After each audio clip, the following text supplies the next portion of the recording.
इस बार लिखा है कि अविवाहित और छात्रा अगर शादीशुदा हो गया तो क्या मिलेगा। एक बात अगर बोला जाए आप लोगों से, और सारे बच्चे एक बार बताएं, उसका स्लिप आपको भरना पड़ेगा। जैसे अगर बोला जाए आपको किराएनामा की बात करते हैं, उस तरह से आपको इसका भी काम करना पड़ेगा। देखिए एतद सूचित किया जाता है कि उस शिक्षा को प्रोत्साहन करने के लिए, छात्राओं को आत्मनिर्भर बनाने के लिए मुख्यमंत्री कन्या और उत्थान योजना के अंतर्गत बालिका इंटरमीडिएट प्रोत्साहन योजना के तहत और बिहार विद्यालय परीक्षा समिति द्वारा आयोजित इंटरमीडिएट परीक्षा में उत्तीर्ण और अविवाहित छात्रा सभी कोटि का और सभी स्ट्रीम का, एक बार सभी कोटि का, सभी कोटि का आने का मतलब, और ईबीसी, एससी, एसटी, अगर बोला जाए ओबीसी और जनरल, सबके लिए, किसके किसके लिए, अगर दानिश बोला जाए बिल्कुल सबके लिए। और ये क्या है, चलिए, और जनरल, ओबीसी, बीसी, एससी और एसटी सबों के लिए क्या मिलेगा।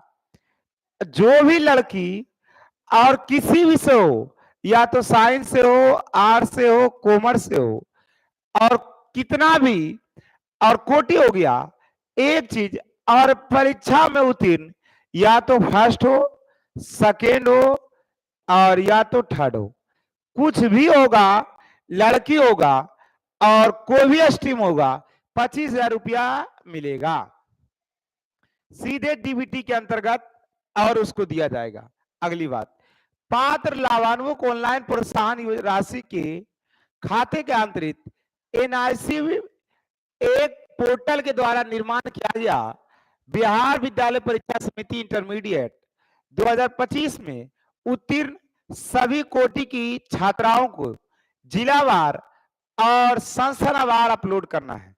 बोला गया तदालोक पास छात्राओं एवं उनके अभिभावक को सूचित किया जाता है कि ये वे एनआईसी के द्वारा विकसित पोर्टल www.meghashotbihar के माध्यम से लॉगिन स्वयं से संबंधित सभी सूचना की सत्यता की जांच कर ले और ज्ञातव्य हो पोर्टल 15/8/2025 से खुला रहेगा। कितने तारीख से, एक बात बोल दीजिए, कितने तारीख से खुल जाएगा। 15 तारीख से आप लोगों का और पोर्टल खुल जाएगा। 15 तारीख से पोर्टल खुल जाएगा। और इसके अलावा उक्त पोर्टल लॉगिन के पश्चात वांछित सूचनाओं यथा अपना बैंक खाता नंबर, शाखा नंबर, आईएफएससी कोड, आधार संख्या आदि को अंकित किया जाना है। साथ ही बिहार विद्यालय परीक्षा समिति द्वारा आयोजित इंटरमीडिएट परीक्षा 2025 में उत्तीर्ण छात्राओं को अपने अविवाहित प्रमाण पत्र और एनआईसी के द्वारा विकसित ऑनलाइन पोर्टल पर अपलोड करना है। अभी बोला जाए किसी के बारे में नहीं है कैसे लोड करना है।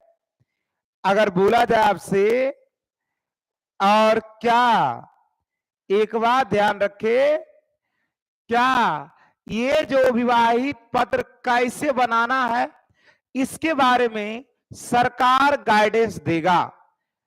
क्या देगा कि वो विवाहित और जो एनआईसी के द्वारा विकसित पोर्टल है उसमें कैसे बनाएंगे, ये बात आपको ध्यान रखना है।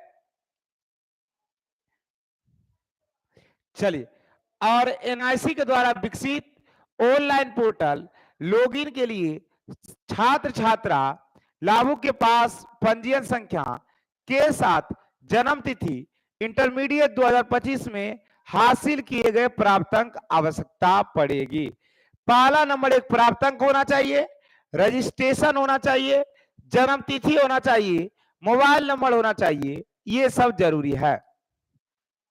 ध्यान रखिए बैंक खाता आधार से सीडिंग हो, मैंने जो खाता आप दे रहे हैं आधार से जुड़ा होना चाहिए।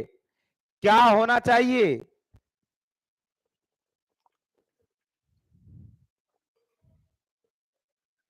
जो भी खाता आप दे रहे हैं वो क्या होना चाहिए? आधार से जुड़ा होना चाहिए। और छात्रा अपने नाम से और तथा पात्र छात्रा अपने नाम से खुला होना चाहिए। यह खाता और राष्ट्रीयकृत बैंक मान्यता प्राप्त निजी Indian post payment bank Bihar में अव्यवस्थित किसी शाखा से संचालित हो। इंटरनेट के माध्यम